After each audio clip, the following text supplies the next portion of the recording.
Hello and welcome to the next episode of Dissection of a fantasy baseball team. Bair Bashers. Yep, it's my team. I get to review my own team. And I like to refer to my team as I always, well not always, but for the last few years have, as Team Platoon. Nobody gets more out of their team than I do. But will I be able to maintain one of the longest active playoff streaks in our league? Well, yeah.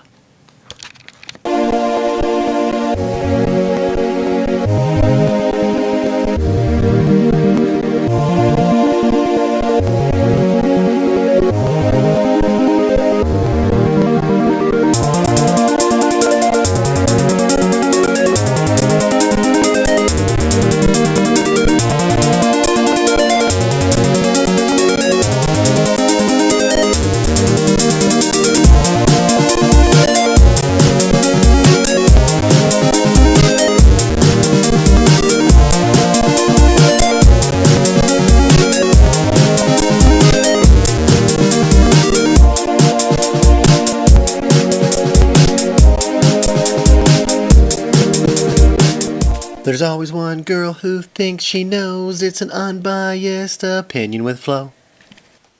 Bear bashers? What kind of monster goes around bashing little bears?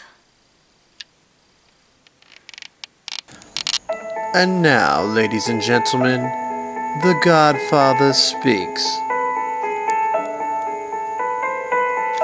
Bair Bashers, or shall I say, Team Platoon. Unfortunately, nowhere near as good as the movie. Looking at your first base, also a roster of first basemen, I see 3 guys with no knees and a couple guys over the age of 35. Going down second base, looks like another platoon. I actually like Walker. I think he's a good player, and I think Dozier is underrated.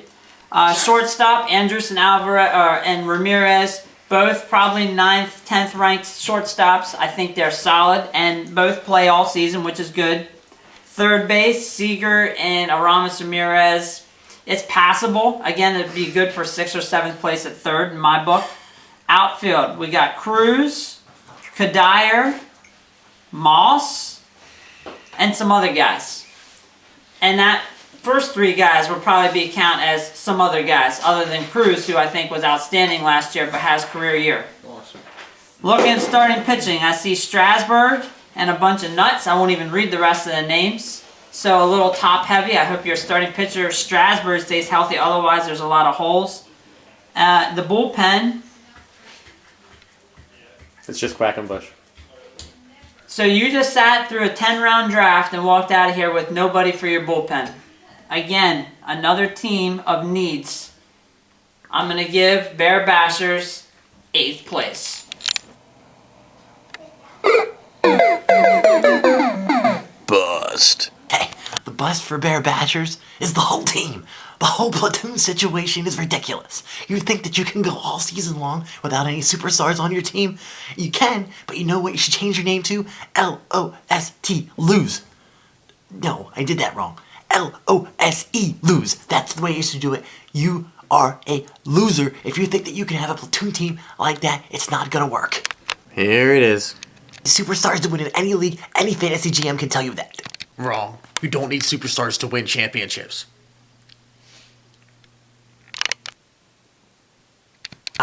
Yes, even Mark agrees with me. I don't think he tried to agree with me, but he did.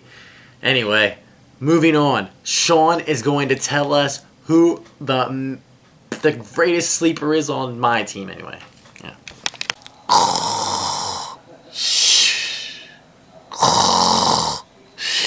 Sleeper for Bears Bashers is Brandon Moss. Brandon Moss hit .234, 25 homers and 81 RBIs last year. The amazing part of those stats is that the second half paled in comparison to the first half. So, this season, Brandon Moss healthy and in a better ballpark to hit in Jacobs Field. Is it called Jacobs Field anymore with all the sponsorships? I don't even know, but it doesn't matter. Brandon Moss, sleeper for Bair Bashers.